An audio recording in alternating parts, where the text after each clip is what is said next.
नमस्कार। The don express में आपका हार्दिक स्वागत है। आशा है आप सभी स्वस्थ एवं सुखी होंगे।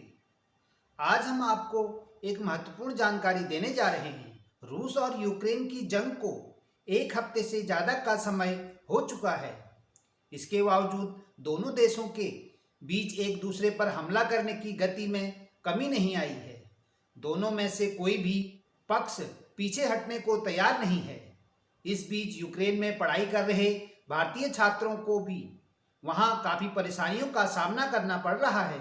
यूक्रेन में एयर स्ट्राइक होने के बाद वहां अफरा तफरी का माहौल पैदा हो गया है और काफ़ी छात्रों के वीडियो भी वायरल हो रहे हैं जो बेहद मुश्किल परिस्थितियों में वहां रहने को मजबूर हैं और सरकार और इंडियन एम्बेसी से मदद न मिलने की बातें कर रहे हैं।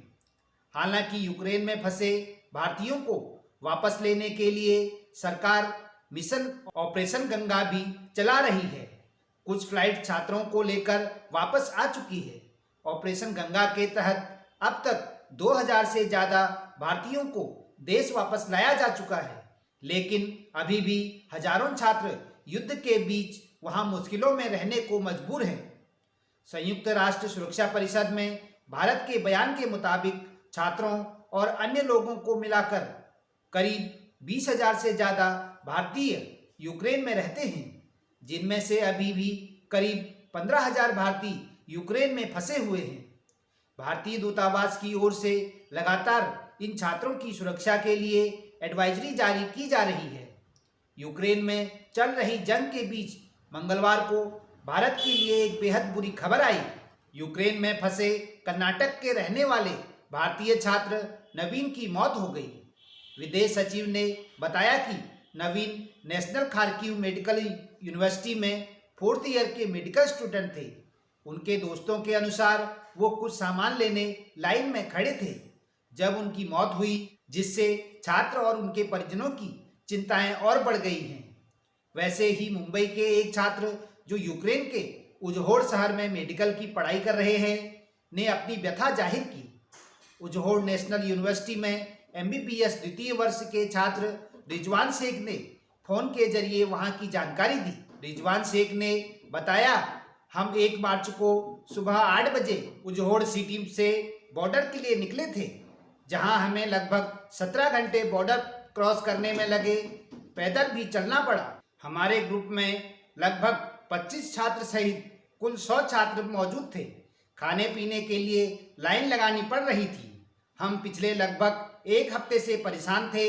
साथ ही जब हम मदद के लिए इंडियन एम्बेसी में गए तो वहाँ कोई नहीं था और फ़ोन करने पर एम्बेसी वालों ने यह कहते हुए फ़ोन काट दिया कि मुझे कुछ नहीं पता।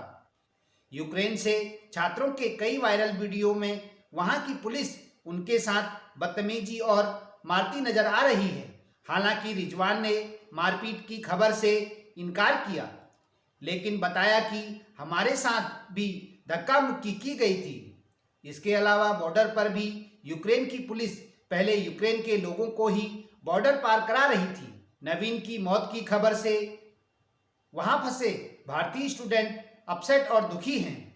रिजवान ने बताया, नवीन की मौत की खबर से हमें भी आज यह महसूस हुआ कि हम यहाँ कितने असुरक्षित माहौल में हैं।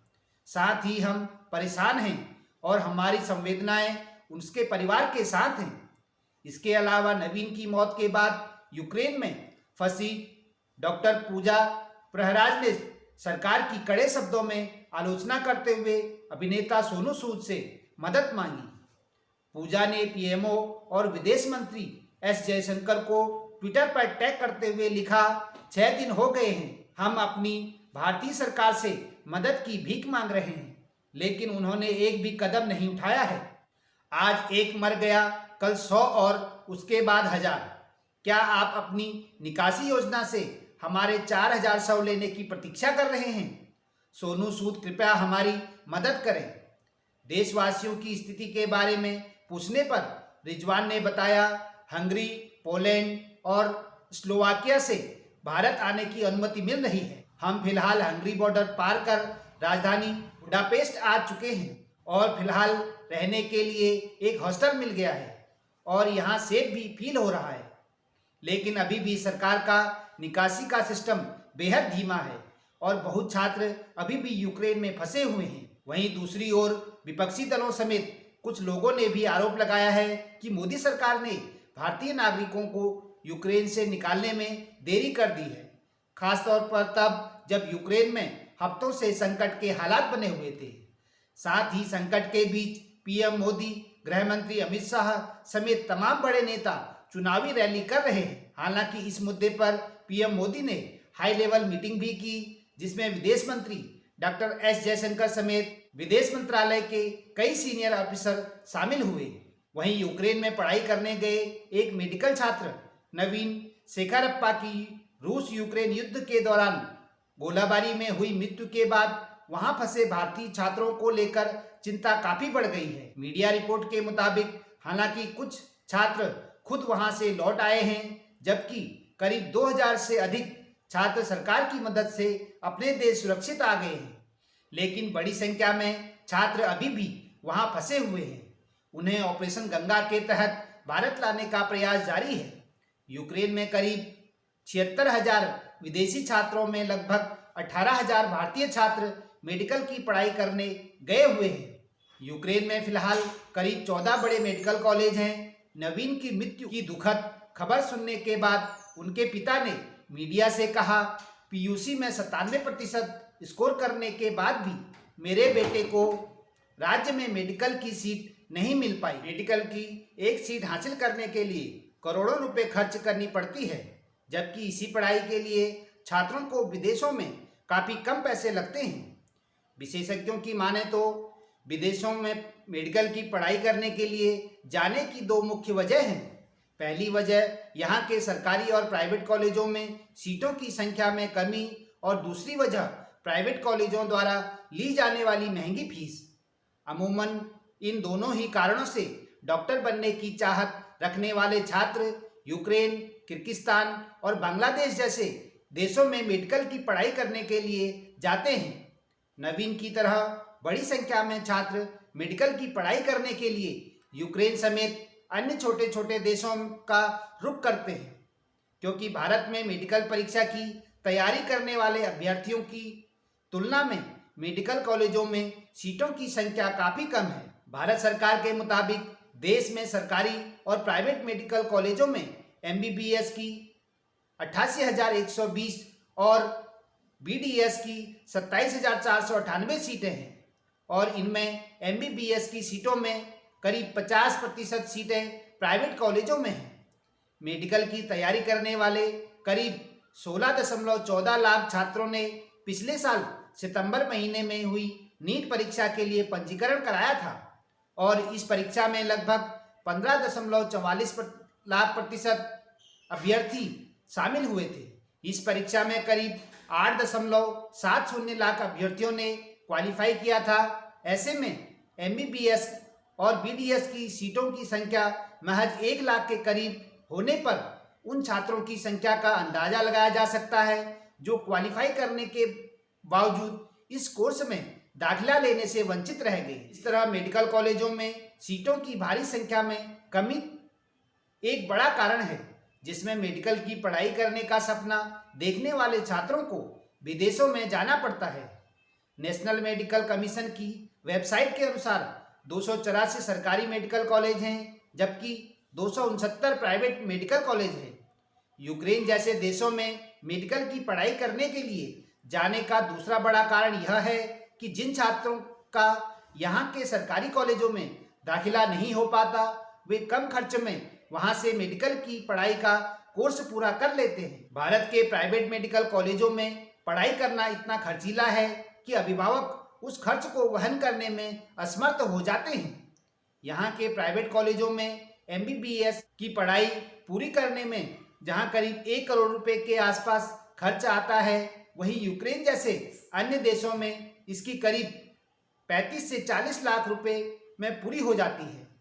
ऐसे में हर अभिभावक के लिए भारत के प्राइवेट कॉलेजों का खर्च वहन करना कठिन हो जाता है। मीडिया रिपोर्ट की माने तो यूक्रेन में मेडिकल की पढ़ाई सस्ती होने के साथ साथ वहां दाखिला लेना काफ़ी आसान है। एक तरफ यूक्रेन में जहां दाखिले के लिए भारत में नीट पास कर चुके छात्रों के लिए वहां के किसी तरह की परीक्षा को पास करने का कोई झंझट नहीं है, वहीं दूसरी तरफ नंबर प्रतिशत का भी कोई दबाव नहीं होता है।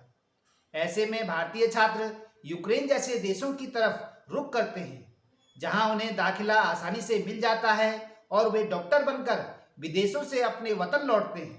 मेडिकल कोर्स में दाखिला लेने वालों छात्रों की संख्या में वर्ष प्रतिवर्ष वृद्धि हो रही है।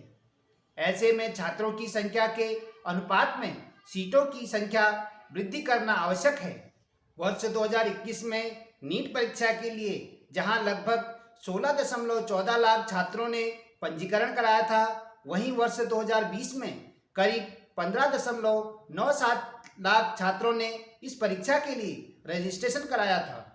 विदेशों में मेडिकल की पढ़ाई करने जाने वाले छात्रों को लेकर हालांकि कोई पुष्ट आंकड़ा नहीं है, लेकिन ओवरसीज एजुकेशनल कंसल्टेंट के हवाले से मीडिया रिपोर्ट के अनुसार करीब 20 से 25 हजार छात्र प्रत्येक वर्ष मेडिकल की पढ़ाई करने के लिए विदेशों में जाते हैं।